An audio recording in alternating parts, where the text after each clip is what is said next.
وَنُنَزِّلُ مِنَ الْقُرْآنِ مَا هُوَ شِفَاءٌ وَرَحْمَةٌ لِّلْمُؤْمِنِينَ وَلَا يَزِيدُ الظَّالِمِينَ إِلَّا خَسَارًا.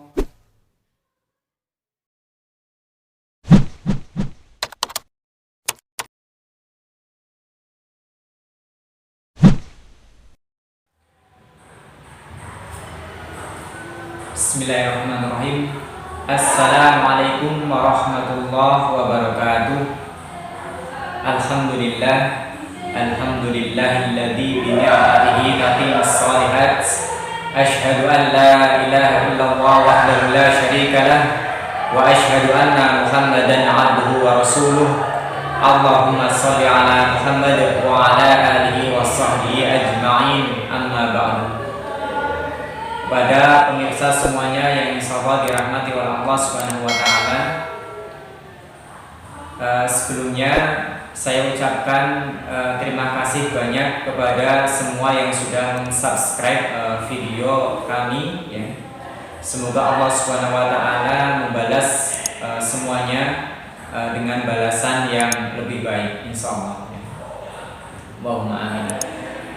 Dan mudah-mudahan untuk semua video-video kami bisa memberikan manfaat kepada semuanya. Allahumma amin ya rabbal alamin. Baik pemirsa semuanya yang dirahmati oleh Allah Subhanahu wa taala, untuk kesempatan hari ini ya, insya Allah saya akan membahas ya, atau menggambarkan tentang keadaan hati ya, hati atau qalbu manusia ya. Baik, di sini saya akan coba menjelaskannya melalui gambar ya. Semoga bisa memberikan penjelasan ya. Baik. Hati manusia ya, qalbu ya. Atau mungkin bisa dinamakan jantung ya, jantung manusia ya. Ada sebuah hadis ya yang mengatakan bahwa ada segumpal daging ya dalam tubuh manusia ya, yang apabila segumpal daging tersebut baik, maka baiklah seluruh anggota tubuhnya. Tetapi jika segumpal daging tersebut buruk, maka buruklah semua anggota tubuhnya. Nah, segumpal daging itu ya, itu adalah jantung. Ya. Nah, jantung, heart, ya. Atau qalbu.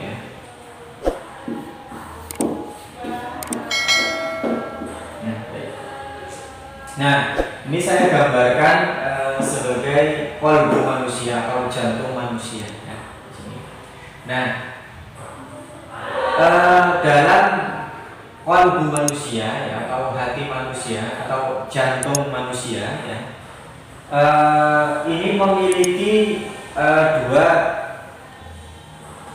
dua apa ya namanya? Dua ilham ya.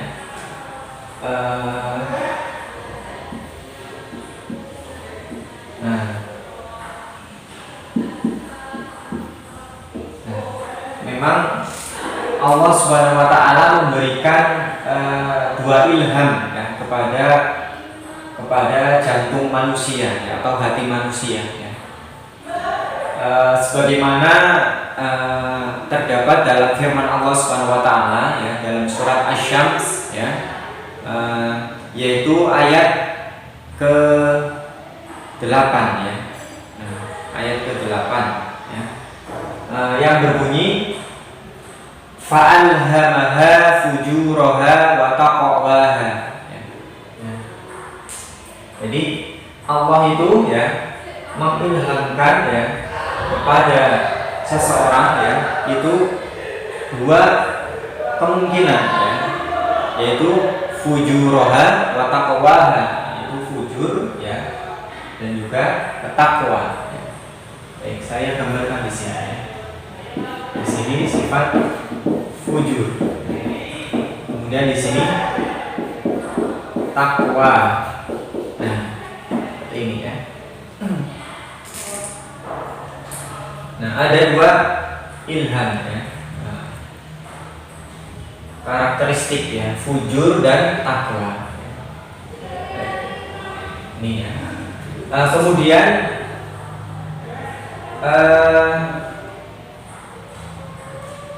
dalam hati manusia ini ya, dalam jantung manusia ini, dalam kolbu manusia ini ya, ada dua sifat ya yang Allah ilhamkan, yaitu fujur, sifat fujur dan sifat takwa ya.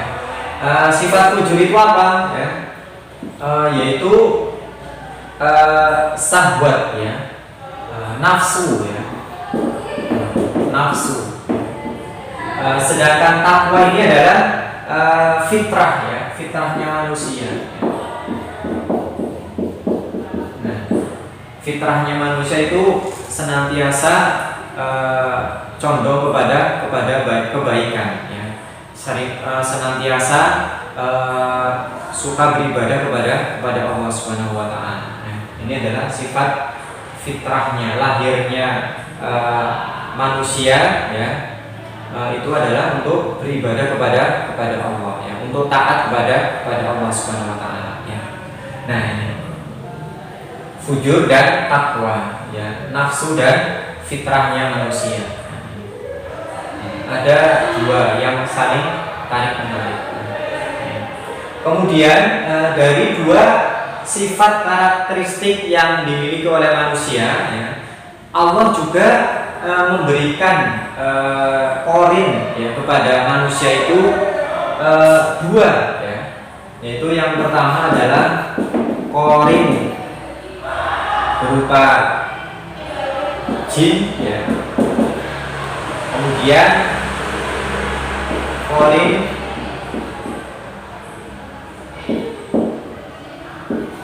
yang berupa malaikat. Nah, makanya kita sering melihat sebuah gambar ya, ada yang malaikat membisiki gitu ya, ada yang jin atau setan yang membisiki manusia. Ini adalah dua kubu ya, yang ada dalam hati manusia atau dalam kolbu manusia. Nah, korin jin ya di sini ya, yang mana setiap manusia itu memiliki sebuah pendamping ya, mempunyai sebuah korin ya, yaitu korin dari kalangan jin ya, dari jenis jin, dan juga korin dari malaikat. Nah, yang mana korin jin di sini ya bertugas untuk senantiasa membisiki hati manusia untuk senantiasa berbuat maksiat, dosa ya, kepada Allah Subhanahu wa taala ya, untuk senantiasa melakukan perbuatan fujur ya. Kemudian sedangkan korin malaikat di sini ya adalah yang bertugas senantiasa membisikkan kepada hati manusia ya untuk senantiasa melakukan perbuatan takwa ya, atau senantiasa melakukan kebaikan-kebaikan dan beribadah kepada Allah Subhanahu wa taala ya. Nah, ini jadi ada dua sisi ya. Baik. Nah, kemudian ya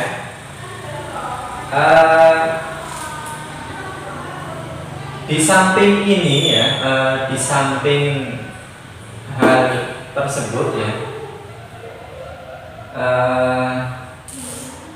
di sini juga seringkali manusia menambahkan ya, menambahi ya, dengan adanya di sini kemudian ada penambahan ya, mungkin karena gangguan, ataupun mungkin karena yang sengaja dipanggil atau dimasukkan. Nah, itu jin khodam ya, jin khodam. Jin khodam. Nah, nih yang memang sengaja untuk dimasukkan ke dalam tubuh manusia. Ya. Nah, kemudian mungkin bisa juga kemasukan namanya jin saka ya. Atau bisa dengan nama lainnya yaitu jin nasar. Nah, ini ya. Nah, jadi bisa ada kemungkinan ya ada penambahan seperti ini. Ya. Nah, kemudian ada sebagai wasitnya ya, yaitu yang menengahi, yaitu akal manusia. Ketika dua sifat ya, fujur dan takwa ya, nafsu kemudian fitrahnya manusia ya, ini saling membisikkan hati manusia ya, maka di sini ada sebagai wasit ya di sini ya, yaitu akal manusia ya. Di sini sebagai wasit ya, ibarat seperti seorang wasit ya, akal ini ya. Jadi dia yang akan menentukan mana yang akan dipilih. Nah, maka ketika akal ini lebih condong kepada perbuatan fujur atau nafsunya, maka dia akan memerintah ya akal ini kepada otak ya. Nah, otak manusia ya. Nah, kemudian dari otak akan memerintahkan kepada seluruh anggota tubuh. Nah ini ya. Nah ini. Jadi gambarnya seperti ini ya. Gambaran hati manusia atau qalbu manusia ya. Jadi ini. Nah, jadi ketika seseorang itu melakukan perbuatan fujur atau lebih menuruti hawa nafsu ya, maka akalnya sudah dikuasai oleh ini ya, oleh korin ya, jin korin ya, yang senantiasa membisikkan kepada sesuatu yang fujur ya. Nah, ada kesesatan. Nah, maka sebenarnya ini tergantung dari manusia itu sendiri ya. Bagaimana hatinya ya, bagaimana akalnya digunakan ya, apakah dia akan lebih condong kepada fujur atau mungkin ke ketakwaan. Nah, ini tergantung dari wasitnya ya. Nah, coba kita bayangkan ya, ketika ada seorang wasit ya, kemudian besok akan melakukan suatu pertandingan ya, umpamanya sepak bola. Nah, ada dua tim sepak bola ya. Yang mana kemudian wasit ini akan lebih condong pada salah satu ya, mungkin karena lebih dekat dengan si A ya, atau mungkin sudah kenal dengan si A, atau mungkin setiap hari lebih dekat ya, sudah terbiasa dekat dengan si A, maka otomatis nanti dia akan lebih condong hatinya, akan lebih berharap ya untuk berusaha agar untuk grup yang A ya supaya menang. Nah, seperti itu. Begitu juga dengan hati manusia ya. Nah, maka ketika akal manusia ini sudah terbiasa ya, sudah terbiasa dipengaruhi oleh sesuatu perbuatan yang fujur ya, senantiasa setiap hari terbiasa dekat dengan kefujuran ya, maka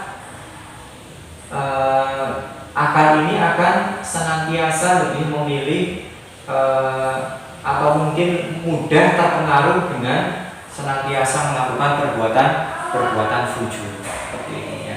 Begitu juga sebaliknya, ketika akal ini senantiasa lebih dekat kepada takwa ya, atau kepada fitrahnya manusia ya, maka sudah barang tentu akal ini akan senantiasa lebih kuat kepada arah untuk melakukan perbuatan takwa ya.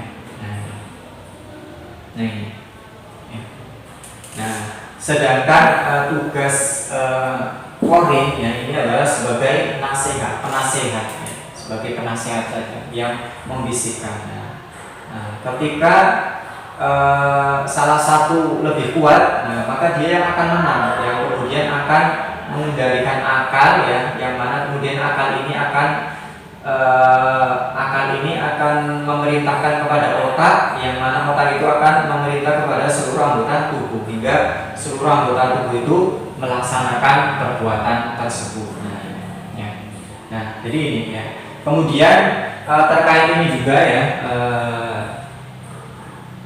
antara fujur dan takwa ya, Allah Subhanahu wa taala menjelaskan atau menyebutkannya dalam Al-Qur'an ya, itu sebanyak 88 kali ya. Nah, tentang nafsu ya 88 kali. Kemudian tentang fujur itu sebanyak 115 ya dalam Al-Qur'an. Sedangkan terkait dengan takwa ya, Allah Subhanahu wa taala juga menyebutkan dalam Al-Qur'an sebanyak 88 ya. Sedangkan malaikat ya, itu sebanyak 115 juga ya. Sebenarnya sama ya. Jadi kekuatannya sama ya. Banyaknya sama, 88, 15, 88, 115 sama. Nah, tetapi ya itu kembali kepada hati manusia itu sendiri ya. Kalau manusia itu sudah terbiasa dengan melakukan perbuatan fujur ya, maka akan lebih condong kepada perbuatan fujur. Nah, apalagi ditambah dengan adanya jin khodam, kemudian jin saka atau jin nasab. Nah, ini kalau ini sudah ada ya jin khodam, kemudian jin saka atau nasab, nah otomatis ini ya malaikat, ini pasti akan keluar ya, akan lari karena sudah orang tersebut sudah tertutup ya, sudah tertutup karena di sini sudah melakukan kesyirikan ya, maka malaikat akhirnya pergi meninggalkan hatinya. Nah, maka ketika malaikat ini sudah pergi dalam hati seseorang, sudah barang tentu hati manusia ini akan menjadi gelap ya, akan menjadi kotor hingga dikuasai oleh jin korin ya, kemudian akan melampiaskan atau menuruti hawa nafsunya dengan melakukan perbuatan fujur. Naudzubillah summa naudzubillah min dzalik. Ini ya. Nah, ini. Baik, itu ya. Kemudian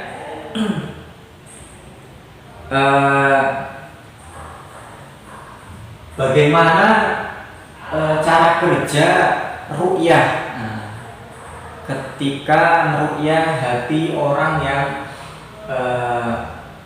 yang sedang sakit, yang sedang sakit seperti ini gitu ya. Nah, maka ya ketika Al-Quran dibacakan kepada hati ya, hati seseorang atau qalbu manusia ya, maka ketika hati manusia itu sakit ya, maka obatnya adalah zikir ya, zikir ya. Zikir itu apa ya? Zikir itu dibagi menjadi 4 ya, zikir ya. Zikir itu dibagi menjadi 4 ya. Yang pertama itu adalah sholat ya. Sholat. Kemudian yang kedua adalah membaca Al-Quran, ya. Kemudian yang ketiga adalah mendatangi majelis ilmu. Kemudian yang keempat adalah zikir sunnah, ya. Zikir sunnah. Zikir sunnah, ya. Nah, ini zikir, ya. Nah, ini adalah obatnya, ya. Obat hati atau kolbu manusia, ya. Yaitu zikir, ya. Zikir itu ada 4, ya. Yaitu sholat, ya. Membaca Al-Quran, mendatangi majelis ilmu, kemudian senantiasa mengamalkan atau membaca zikir sunnah, ya. Yaitu zikir ketika selesai melaksanakan sholat 5 waktu, atau mungkin zikir pagi dan petang. Nah, itu adalah termasuk zikir, ya. Zikir sunnah, ya. Nah ini, jadi ini adalah obat, ya. Obat yang harus dilakukan, ya. Yang harus diamalkan, ya. Nah, ketika seseorang itu tidak bisa sholat, bagaimana? Maka harus disolatkan, ya. Nah, seseorang itu bisa disolatkan ketika sudah meninggal, ya. Apakah ada, ya, orang yang belum meninggal, ya, mau disolatkan? Nah, tentu tidak mau, ya. Kecuali dia sudah meninggal, ya. Nah, kemudian orang yang senantiasa membaca Al-Quran, bagaimana kalau dia tidak mau? Ya, maka dengan atau mungkin bagaimana dengan ketika orang tersebut tidak bisa membaca Al-Quran, ya, atau tidak mampu untuk membaca Al-Quran, atau tidak mau membaca Al-Quran, nah, maka perlu namanya ruqyah, ya. Nah, ruqyah itu adalah membacakan Al-Quran. Nah, kemudian mendatangi majelis ilmu, ya. Bagaimana ketika seseorang itu tidak mau mendatangi majelis ilmu, tidak mau untuk mendatangi kajian-kajian, ya. Nah, maka tentu dia dengan nasihat, ya. Dengan diberikan nasihat-nasihat, ya. Nah, kemudian zikir sunnah, bagaimana jika dia tidak mau atau tidak bisa untuk membaca zikir sunnah, ya. Maka dia harus ditalqin.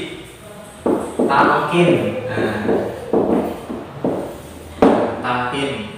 Padahal talqin itu biasa dilakukan pada orang yang sudah meninggal. Nah, kalau umpamanya orang yang masih hidup ditalqin, ya apa mau, ya, jadi mungkin tidak mau, ya. Nah, ini mungkin yang bisa dilakukan, ya, ketika orang tersebut sedang sakit, gitu, ya. Ini adalah ini, ya, ruqyah dan juga nasihat. Nah, ini, ya. Nah, 2 hal tersebut yang bisa dilakukan kepada orang yang qalbunya sudah sakit. Nah, ini, ya. Ini adalah untuk obatnya. Nah, ini. Nah, kemudian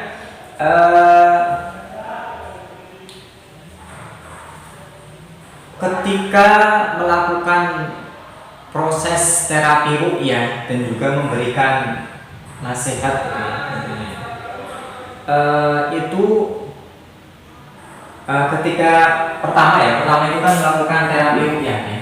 Melakukan terapi ruqyah. Nah, ketika seseorang itu hatinya atau kalbunya sakit, maka yang pertama harus dilakukan adalah melakukan ruqyah, ya. Ruqyah. Tetapi, ya, dalam sebuah ayat Al-Quran, ya, dalam surat Al-Isra ayat 45, ya, Allah Subhanahu wa taala berfirman, ya, dalam surat Al-Isra ayat 45, ya, A'udzu billahi minasyaitonir rajim. Wa idza qara'tal Qur'ana ja'alna bainaka wa bainal ladina la yu'minuna bil akhirati hijaban mastura. Nah, jadi dan yang artinya ya, dan apabila kamu membaca Al-Qur'an ya. Idza qara'tal Qur'ana ja'alna, dan kami menjadikan ya, ja'alna ya bainaka ya, antara kamu ya, wa bainal ladina la yu'minuna bil akhirati ya, dan antara orang-orang yang tidak beriman kepada hari akhir ya, hijaban mastura ya, kami adakan dinding ya, penghalang ya, hijab yang tidak terlihat. Nah ini juga bisa berpengaruh ya. Jadi ketika hati seseorang itu sudah melakukan perbuatan fujur ya, senantiasa menuruti hawa nafsunya, kemudian dia melakukan kesyirikan kepada Allah Subhanahu wa taala. Nah, ini berarti tanda bahwa orang tersebut ya tidak beriman kepada hari akhir. Nah, ini sudah otomatis ya. Maka apa? Allah mengadakan baginya ya, bagi dirinya ya, itu hijaban mastura, dinding penghalang. Nah, yang mana kemudian ketika dibacakan ru'ya, dibacakan Al-Qur'an kepada hati atau qalbu manusia ini, maka akan tidak memberikan efek ya, tidak bisa masuk karena ada hijab ya, hijaban mastura, hijab yang tidak terlihat. Nah, maka tidak akan bisa masuk. Maka dengan terapi ruqyah ini tidak bisa memberikan efek. Nah, apa ya sesuatu yang bisa menghalangi atau sebagai dinding ini ya? Di antaranya ya ini ya. Yang pertama ya, yaitu durhaka ya. Bentar, sini ya.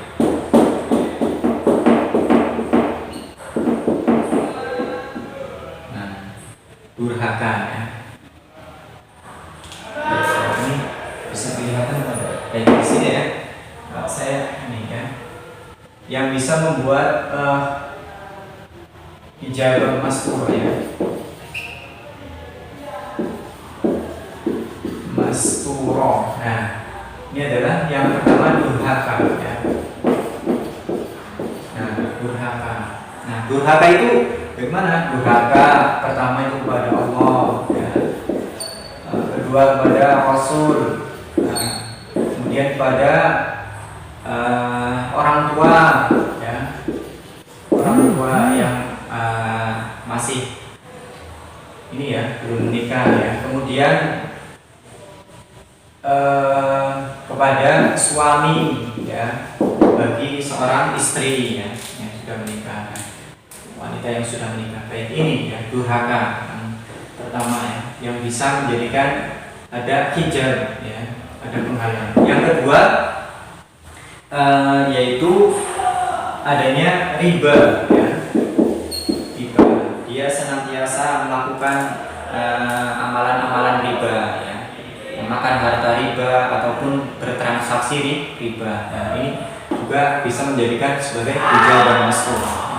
Kemudian yang ketiga itu adalah dukun. Nah, ini ya, yaitu kesyirikan ya. Nah ini ya. Nah, ini adalah suatu hal yang bisa menjadi penghalang atau dinding penghalang ya. Sehingga bacaan Al-Qur'an atau ruqyah tidak bisa masuk ke dalam hati atau qalbu manusia. Nah, durhaka kepada Allah, kepada Rasulnya, kepada orang tua, kepada suaminya, ini adalah salah satu termasuk atau mungkin semuanya ini ya, ini adalah karena nafsu ya, karena senantiasa menuruti hawa nafsunya ya. Nah, sehingga Al-Quran tidak bisa masuk ke dalam hatinya. Nah, baik, kita sering ya melihat fenomena kerasukan atau kesurupan seseorang ya. Ketika seseorang kerasukan jin ya, itu sebenarnya hal kecil ya. Yang lebih menakutkan lagi itu adalah seorang yang sudah kerasukan dunia ya. Seseorang yang sudah kerasukan nafsu. Nah, ini ya yang berbahaya ini adalah ini ya. Hingga susah untuk dikeluarkan. Baik, itu ya. Nah, kemudian saya jelaskan di sini ya.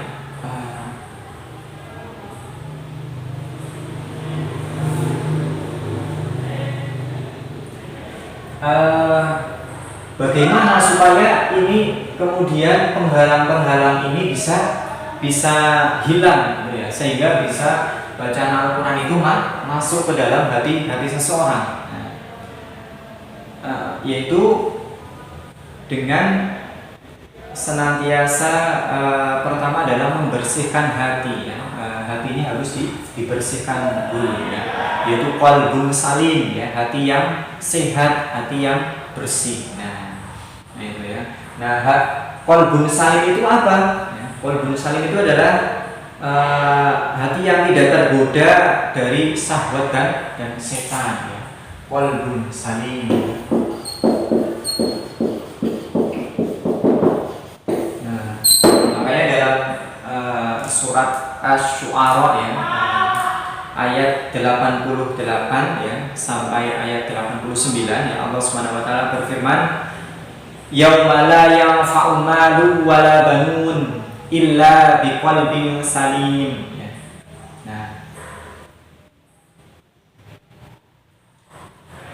Nah, kecuali hati-hati yang bersih atau sehat ya. Nah, ini ya, hati yang bersih ya. Nah, baik, saya gambarkan di sini ya. Ikan, saya gambarkan ikan dengan air ya. Nah, ini ibarat ini ya. Ikan ketika tidak ada air ya, maka ikan ini tidak akan bertahan lama ya. Nah, dia akan mati ya. Begitu juga jin ya. Jin ya, terhadap hati, di dalam hati manusia ya. Nah, ketika ikan itu dalam suatu akuarium ya, gitu ya. Ketika akuarium itu tidak ada airnya, maka ikan ini akan mati ya, tidak akan bertahan hidup ya. Tetapi ketika akuarium ini diisi dengan air ya, kemudian ikan ini dimasukkan, maka dia akan tahan ya. Begitu juga dengan di dalam hati manusia. Nah, jin itu ya atau setan itu akan bertahan dalam hati manusia itu ketika dalam hati itu ada nafsu. Nah, jadi setan ya, nafsu itu ya, bagi setan ya itu seperti air bagi seekor ikan. Nah, ini gambarannya ya. Jadi kalau ingin setan itu dalam hati seseorang itu tidak bisa bertahan lama ya, dia keluar ya, maka harus menghilangkan nafsu ya, nafsu yang ada dalam hati manusia itu sendiri. Nah, bagaimana cara membersihkan nafsu hati manusia dari nafsu itu ya, dengan tazkiyatun nafs, yaitu pensucian jiwa. Nah, ini ya. Nah, jadi itu ya, yang harus dilakukan pertama kali adalah dengan tazkiyatun nafs, itu dengan melakukan nasihat-nasihat ini ya, tazkiyatun nafs.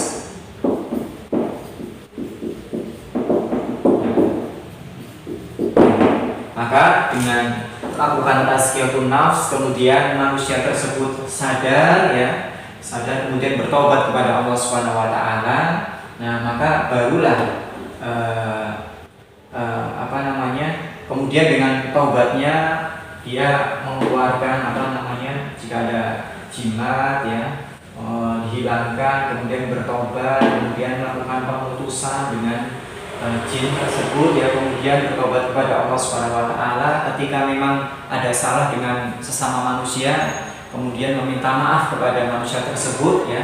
Nah, kemudian barulah kita melakukan namanya terapi ruqyah. Nah, sehingga Al-Qur'an, bacaan Al-Qur'an ini akan langsung menembus masuk ke dalam qalbu manusia, dan biiznillah ya, Allah Subhanahu wa taala akan menyembuhkan penyakit ya, atau hati manusia tersebut ya. Wallahu a'lam bishawab ya.